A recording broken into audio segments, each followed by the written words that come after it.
Hi hello people welcome back to our channel. మన ఛానల్ని ఇంకా ఎవరైనా సబ్స్క్రైబ్ చేసుకోకపోయి ఉంటుంటే ఖచ్చితంగా సబ్స్క్రైబ్ చేసుకోండి. దాంతోపాటు చిన్న లైక్ చేయడం కూడా మర్చిపోకండి. ఈరోజు టాపిక్లోకి వెళ్ళిపోదాం. ఇంకా గిరీష్ అరుపులకి పగులుతున్న వస్తువుల శబ్దానికి మినిస్టర్ అతని భార్య వేగంగా కొడుకు గదిలోకి వెళ్ళారు. రూమ్ నిండా పడి ఉన్న గాజు పెంకులను చూసి అప్పటి వరకు స్పీడ్గా వచ్చిన వాళ్ళల్లా కొంచెం తగ్గి నిదానంగా అడుగులు వేస్తూ కొడుకు దగ్గరకు చేరుకొని ఏమైందో తెలుసుకోవడానికి ప్రయత్నించారు. ఏమైందా? నా తద్దినమయ్యింది. దానికోసమేగా మీరు ఎదురు చూస్తుంది. ఓకే ఫైన్, నేను రేపో ఏ ఫ్యాన్కో ఉరేసుకొని చస్తాను. మీరంతా నా పీడ వదిలింది అనుకొని ఏదో బయట జనాల కోసం ఒక ఏడ్పు ఏడ్చిన తర్వాత పండగ చేసుకోండి అని అంటూ తండ్రి వైపు చూసి నా మీద పడి బాగా ఏడువు, అప్పుడు ఓట్లు దండిగా పడతాయి. నెక్స్ట్ సీఎంని నువ్వే అయిపోవాలి. ఆ రేంజ్లో పర్ఫార్మెన్స్ ఇరగది.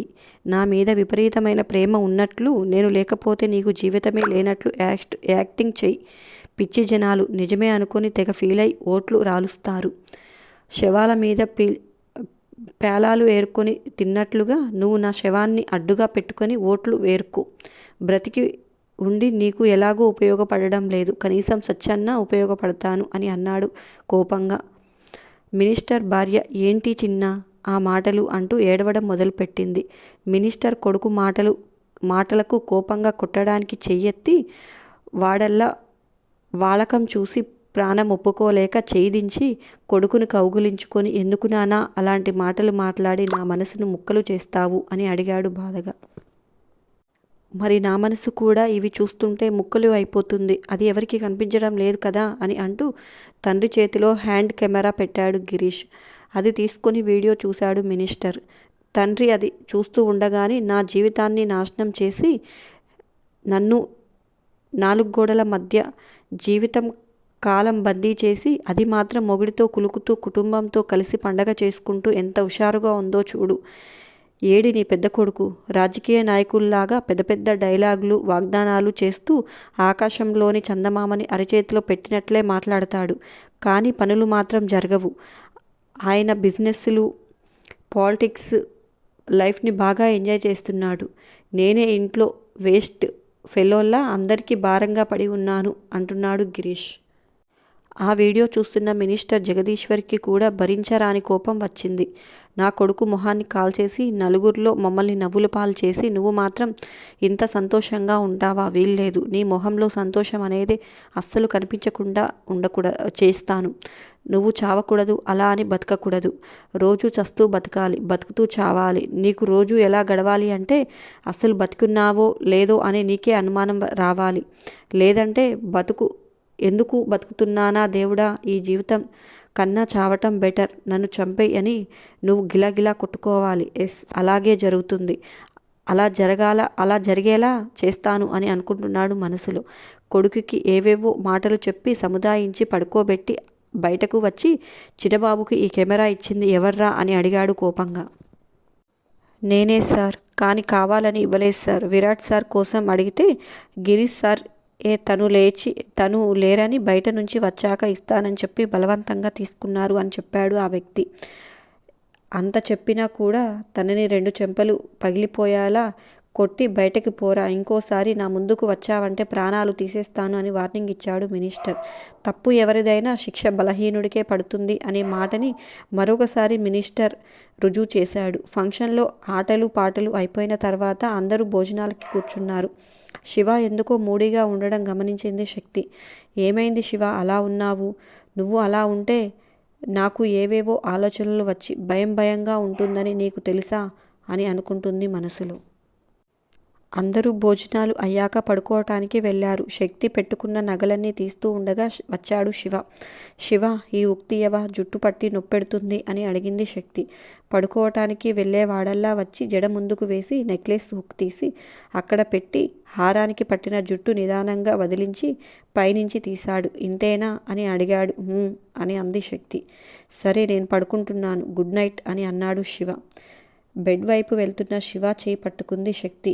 ఏంటే అని అడిగాడు శివ. శివాని తన వైపుకు తిప్పుకొని ఏంటి బాబు మొహం అలా వాడిపోయింది, ఏమైంది అని అడిగింది శక్తి భర్త మొహంలోకి చూస్తూ. శివ ప్రేమగా శక్తి చెంప మీద చెయ్యి వేసి ఏమైంది, ఏం కాలేదు అని అన్నాడు. శివ, ప్లీజ్ నా దగ్గర దాయాలని చూడకు. నువ్వు నవ్వుతూ ఉంటే ఎలా ఉంటావో, కోపంలో ఎలా ఉంటావో, బాధలో ఎలా ఉంటావో నువ్వు నోటితో చెప్పాల్సిన అవసరం లేదు. నాకు నీ మొహం చూడగానే అర్థమైపోతుంది. జనాలకు ముందు నుంచే నీ మొహం మారిపోతుంది. చాలా డల్గా ఉన్నావు. ఎందుకు బంగారం అని అడిగింది శక్తి చాలా ప్రేమగా. నాని గురించి ఆలోచిస్తే చాలా బాధ అనిపించేస్తుందే అని అన్నాడు శివ చాలా బాధగా. అమ్మమ్మకి ఏమైంది శివ అని అడిగింది శక్తి కంగారుగా. ఏం కాలేదు, తను పైకి బాగానే ఉంది. ఇన్ఫ్యాక్ట్ ఈరోజు ఇంకా చాలా సంతోషంగా ఉంది. మనం అందరం ఒక దగ్గర ఉండడం చూసి అని అన్నాడు శివ. అమ్మమ్మ సంతోషంగా ఉంటే మరి నువ్వెందుకు తన గురించి బాధపడుతున్నావు అని అడిగింది శక్తి శివ 2 చేతులను తన చేతుల్లోకి తీసుకుంటూ. శివ ఆలోచిస్తూ బెడ్ మీద కూర్చున్నాడు. శక్తి కూడా శివ ఎదురుగా కూర్చుంది. ఇలా పైకి అందరి ముందు అరుస్తూ బెదిరిస్తున్నట్లు ఉంటుంది కాను తను చాలా మంచిదే అని అన్నాడు శివ. శక్తి శివ చేయి గట్టిగా పట్టుకొని ఆ విషయం నాకు ఎప్పుడో తెలుసు శివ అని అంది. మమ్మీ డాడీ చెప్పా పెట్టకుండా పెళ్లి చేసుకున్నప్పుడు తను ఏ పరిస్థితుల్లో ఉందో ఊహించుకుంటే నాకు నానిని తలుచుకుంటే ఎవరో నా గుండెలను పిండేస్తున్నట్లుగా ఉందే. తనని అమాంతంగా కౌగిలించుకొని గట్టిగా ఏడవాలి అనిపిస్తుంది. తనకి క్షమాపణ చెప్పాలి అని అనిపిస్తుంది. కానీ ఇవన్నీ ఎందుకు చేస్తున్నానో తనకి రీజన్ చెప్పాలి. అందుకే ఇలా మౌనంగా ఉన్నాను. చాలా పాపమే. తను ఒక పక్క తెల్లవారితే పెళ్ళి, ఇంటి నిండా బంధువులు, అన్నీ తనై ఒక్కటే అన్ని పనులు బాధ్యతలు నెత్తిన వేసుకొని అన్నీ చక్కగా జరుగుతున్నాయని సంతోషంగా ఉన్న సమయంలో పిడుగు పడినట్లు డాడీ మమ్మీని గుళ్ళో పెళ్లి చేసుకున్నాడు అని తెలియడం, వచ్చిన బంధువులు అందరి ముందు పడిన అవమానాలు ఒకెత్తు, ఇచ్చిన మాట పోవడం అంటే తనకి ప్రాణం పోయినట్లు ఉండి ఉంటుంది. నాకు తెలుసు మా నాని మాట ఇస్తే ప్రాణం పోయినా ఆ మాట తప్పదు. ఇలాంటిది తమ్ముడి కూతుర్ని తన కొడుక్కి చేసుకుంటాను అని మాట ఇచ్చి తర్వాత నలుగురిలో తన పరువు పోయి, అటు తన పుట్టింటి పరువు పోయి, తన మేనకోడలి పెళ్ళి ఆగిపోయి నలుగురు 40 రకాలుగా మాట్లాడుకుంటుంటే ఎంత చిత్రవద అనుభవించిందో కదా. మూలిగే నక్క మీద తాటికాయ పడినట్లు తను ఆ బాధలో ఉండగానే పెళ్ళి ఆగిపోయిందన్న అవమానం, డాడీని చిన్నప్పటి నుంచి భర్తగా ఊహించుకొని తను దక్కలేదన్న బాధ, ఇవన్నీ సహించలేక రజనీ పిన్ని ఆత్మహత్య చేసుకోవటం తన మీద పిడుగు పడినట్లే అయ్యింది కదే. ఆ సమయంలో ఓదార్చే వాళ్ళు లేక ఎంత విలవిల్లాడిపోయి ఉంటుందో. మేనకోడలి ఆఖరి చూపు చూడడానికి వెళ్ళినప్పుడు కూతుర్ని పోగొట్టుకున్న బాధలో తాతయ్యలు మామయ్యలు అందరూ ఒక్కసారిగా నానిని డాడీని దుమ్మెత్తి పోశారు. ఆ సమయంలో ఇటు కొడుకుని వదులుకోలేక అటు పుట్టింటిని వదులుకోలేక తను ఎంతటి బాధ అనుభవించి ఉంటుందో. చాలా పాపమే అని అన్నాడు శివ బాధగా. అలా అంటున్నప్పుడు శివ గొంతు జీరబోవటం చూసి శక్తి శివాని దగ్గరకు తీసుకుంది. శక్తి దగ్గరకు తీసుకోగానే శివ చిన్న పిల్లోడిలాగా శక్తి ఒడిలో తలపెట్టుకొని పడుకున్నాడు. ముందు నీకోసమే తాతయ్య వాళ్ళింటికి వెళ్ళడానికి సరే అన్నానే. నేనప్పుడు ఈ విషయాన్ని అంత సీరియస్గా తీసుకోలేదు. కానీ అక్కడికి వెళ్ళిన సిచ్యువేషన్ చూశాక, ఇక్కడ నాని పరిస్థితి ఊహించుకున్న తర్వాత ఇప్పుడు చెప్తున్నాను విను. ఏం చేసైనా సరే తాతయ్యని నానిని కలుపుతాను. మా మమ్మీ డాడీల పెళ్లితో విడిపోయిన 2 కుటుంబాలను నేనే మళ్ళీ ఒకటి చేస్తాను అని అన్నాడు శివ. శివ ఒక చెయ్యి శివ జుట్లో పెట్టి నిమురుతూ రెండో చెయ్యి మెడ చుట్టూ చేతులు వేసి శివ చెప్పిన మాటల్ని మళ్ళీ గుర్తు చేసుకోవటం మొదలుపెట్టింది. ఆ మాటలు అన్నీ దృశ్య రూపం దాల్చి కళ్ళ ముందుకు జరుగుతున్నట్లుగా ఊహించుకోగానే కళ్ళ నుంచి నీళ్లు ఆగడం లేదు. తల పక్కకు తిప్పి కళ్ళు తుడుచుకొని చాలా ఘోరం జరిగింది శివ, అలా జరిగుండకూడదు. రజనీ అత్తయ్య తొందరపడ్డారు. కానీ జరిగిన దాంతో నీకు సంబంధం లేదు శివ. నువ్వు గిల్టీగా అస్సలు ఫీల్ అవ్వకు. ఇంకా నాని కోసం ఏదో చెయ్యాలి అని నిర్ణయించుకున్నావు కదా. నీకు ఏది కరెక్ట్ అనిపిస్తే అది చెయ్యి. నేను అనుక్షణం నీ పక్కనే ఉంటాను అంటూ ఒడిలో ఉన్న శివ వైపు చూసింది. పొద్దున్నుంచి ఫంక్షన్లో ఏర్పాట్లు చేసి అలసిపోయాడేమో, ఆదమర్చి నిద్రపోయాడు. శక్తి శివాని సరిగ్గా పడుకోబెట్టి బ్లాంకెట్ కప్పి నుదురు మీద ముద్దు పెట్టి లైట్ ఆఫ్ చేసి డోర్ తీసుకుని శకుంతల రూమ్కి వెళ్ళిపోయింది. నెమ్మదిగా ఒక్కొక్క అడుగు వేసుకుంటూ మంచం దగ్గరకు వెళ్ళి తన కాళ్ళ దగ్గర కూర్చొని నెమ్మదిగా ఒత్తింది. కళ్ళు మూసుకొని పడుకుంది. కానీ ఏవేవో ఆలోచనలతో నిద్ర పట్టక మెలకువగానే ఉన్న శకుంతల శక్తిని చూసి పైకి లేవబోతూ, ఓసిని పిల్లగోల, నువ్వేంటే అర్ధరాత్రి దెయ్యంలాగా ఇల్లంతా తిరుగుతున్నావు? కొంపదీసి నీకు నిద్రలో నడిచే అలవాటుగాని ఉండి చచ్చిందా ఏంటి అని అడిగింది. లేవద్దు అమ్మమ్మ, పడుకో అంటూ శకుంతలను బలవంతంగా పడుకోబెట్టి, నాకు నిద్రలో లేచే అలవాటు లేదు, పాడు లేదు, నేను మెలకువగానే ఉన్నాను అని అంటూ కాళ్ళు ఒత్తింది.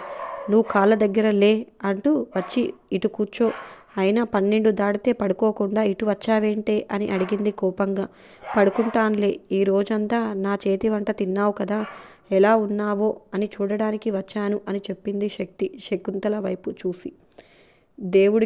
దేవుడి దయవల్ల బాగానే ఉన్నానే, నేను గట్టి పిండానులే, ఇప్పుడప్పుడే పోన్లే, నువ్వు మీ అత్త నన్ను పైకి పంపించేద్దాం అనుకుంటున్నారేమో, పగటి కలలు కనడం మానేయండి అని అంది శకుంతల. శక్తి కప్పలా నోరు తెరిచి, రామయ్య తండ్రి, అసలు నేనెందుకు అలా అనుకుంటాను అమ్మమ్మ, నువ్వు భలేదానివిలే, నువ్వు అప్పుడే పోతానన్నా నేను పోనిస్తానా ఏంటి? ఇంకా నువ్వు నీ కన్న పిల్లల్ని, రాధా పిల్లల్ని, మా మరిది పిల్లల్ని, సుహాన పిల్లల్ని చూడాలి, అందరినీ ఆడించాలి, మీ పేరున ఉన్న ఆస్తి అంతా వాళ్ళకి రాసివ్వాలి, ఇవన్నీ పనులు పెండింగ్ ఉంటే అప్పుడే ఎందుకు పైకి పంపిస్తాను అని అంది శక్తి నవ్వుతూ. నాకు తెలిసే నీ ప్లాన్ అంతా, నీ మామని పెంచి, మీ మొగుడిని పెంచి, రేపు నీ పిల్లల్ని పెంచి, ఇంకా నాకు వేరే ఉద్యోగం ఏముంది? వాళ్ళని నా మొహాన వేసి మీరేమో హాయిగా తిరిగి రండి, అందుకేగా ఈ ఒత్తుళ్ళు అని అంది శకుంతల కాళ్ళు లాక్కుంటూ. శక్తి మళ్ళీ కాళ్ళు లాక్కొని ఒళ్ళో పెట్టుకొని ఒత్తుతూ, రోజు బయట తిరుగుతామా ఏంటి? ఏదో వారానికి 4 రోజులు, ఆ మాత్రానికి ఇంత కోపమైతే ఎలా? మీ మునిమనవల్ని ఆ మాత్రం చూసుకోలేరా ఏంటి అని అంటుంది శక్తి నవ్వుతూ. శక్తి రామయ్య తండ్రి అనగానే ఒక్కసారిగా చిన్న తమ్ముడు భార్య, తన మరదలు జానకి గుర్తుకు వచ్చింది. తను కూడా ఇలాగే అంటుంది మాటి మాటికి అనుకొని, అయినా ఇప్పుడు వాళ్ళని తలుచుకొని ఏం ప్రయోజనం, అది ముగిసిపోయిన గతం అని తనకు తానే సర్ది చెప్పుకుంది. బాగా మాటలు నేర్చావే, అయినా నీ పప్పులు నా దగ్గర ఉడకవు, ఇక్కడ ఎవరి పిల్లల్ని వాళ్ళే పెంచుకోవాలి, తల్లిగా అదే వాళ్ళ మొదటి బాధ్యత అని అంటూ ఒత్తింది. చాలే, అవి నా కాళ్ళు చపాతి పిండి పిసికినట్లు పిసికేస్తున్నావు, లేని నొప్పులు కూడా వస్తున్నాయి అని అరుస్తూ. అవును, పొద్దున పిండి ఏం చేశావే అని అడిగింది శకుంతల. అత్తయ్య రంగయ్య వాళ్ళ కోడల్ని పిలిచి ఇచ్చేసింది, వాళ్ళు చాలామంది ఉన్నారంటగా, అందుకు అని చెప్పింది శక్తి. ఓ అవునా, ఇంక వెళ్ళి పడుకో, పొద్దున్నే కాలేజీకి పోవా అని అడిగింది శకుంతల. నేను వెళ్తానులే అమ్మమ్మ, నువ్వు కళ్ళు మూసుకొని పడుకో అని అంది శక్తి. శకుంతల కళ్ళు మూసుకొని పడుకుంది. నిజానికి తనకి కాళ్ళు నొప్పులు బాగానే ఉన్నాయి. అప్పుడే లేచి మాత్రలు వేసుకుందామని అనుకుంటూ ఉండగా శక్తి వచ్చింది. దీని చేతులు చల్లగుండా ఒత్తగానే నొప్పులు కొద్దిగా తగ్గాయి అనుకుంటుంది మనసులో. నొప్పి లేకపోయేసరికి వెంటనే నిద్ర పట్టింది.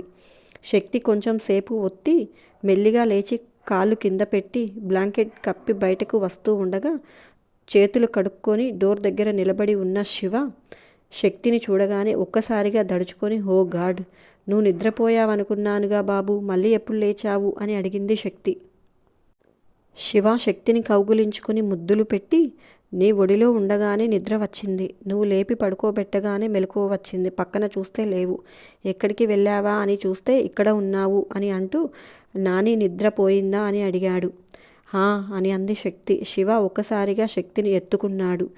అబ్బా అని అరిచి శివ మెడ చుట్టూ చేతులు వేసి, ఏమైంది సార్, మూడ్ మారిపోయింది అని అంది శక్తి నవ్వుతూ. ఆహాహా, నానికి ఏదో ఇచ్చేస్తానని చెప్తున్నావు కదే, అందుకే అదేదో త్వరగా ఇచ్చేద్దాం అని నవ్వుతూ శక్తికి కన్ను కొట్టాడు శివ. ఆహాహా, నేను ఇప్పుడు ఇస్తాను అనలేదు బంగారం, ఫ్యూచర్లో ఇస్తానని చెప్పాను అని అంది శక్తి. ఇప్పుడు స్టార్ట్ చేస్తే కానీ ఇంకో 9 నెలలకు ఇవ్వలేమే రాక్షసి అంటూ శక్తిని ప్రేమగా గుండెలకు హత్తుకున్నాడు శివ. నేను ఇవ్వాలి అనుకున్నది తర్వాత ఇవ్వొచ్చు, కానీ ముందు నువ్వు ఇవ్వాలి అనుకున్నది ఇచ్చేయి శివ అని అంది శక్తి ప్రేమగా. హా రాక్షసి, అది ఇస్తాను, ఇది ఇస్తాను అంటూ కిందికి జారుతున్న శక్తిని పైకి లాక్కొని దీని టైమింగ్ దీనిదే అంటూ రూమ్ డోర్ భుజంతో నెట్టి లోపలికి వెళ్ళి శక్తిని దింపి డోర్ క్లోజ్ చేశాడు శివ. శక్తి శివ చెంప మీద వేళ్లతో నెమురుతూ, నువ్వు అమ్మమ్మ గురించి చెప్పాక తనని చూడాలనిపించింది శివ, అందుకే నిన్ను పక్కన పడుకోబెట్టాను. సారీ, నా వల్ల నీ నిద్ర పాడైంది అని అంది. నో నో, అదేం లేదే, నాకే మెలకువ వచ్చేసింది. అయినా దీనికి నువ్వు సారీ చెప్పడం ఏంటి అంటూ శక్తిని దగ్గరకు తీసుకొని, అలా మెలకువ రాబట్టే కదే నా రాక్షసి ఏం చేస్తుందో తెలుసుకోగలిగింది అంటూ, థ్యాంక్స్ బంగారం, నా సంతోషాలను ఎలా తీసుకుంటావో బాధల్ని కూడా అంతే త్వరగా తీసుకుంటున్నావు అని అన్నాడు శివ. అది నా బాధ్యత, దానికి నువ్వు థ్యాంక్స్ చెప్పాల్సిన పని లేదు అంటూ శివకి ముద్దు పెట్టింది శక్తి. అంతేనండి, ఈ వీడియో నచ్చిందా? ఎలా ఉందో కామెంట్స్లో చెప్పడం మాత్రం మర్చిపోకండి. మరొక మంచి టాపిక్తో మీ ముందుకు వస్తాను. అంతవరకు ఉంటాను. Bye bye. దాంతోపాటు చిన్న లైక్ చేయడం మాత్రం అస్సలు మర్చిపోకండి. Bye bye.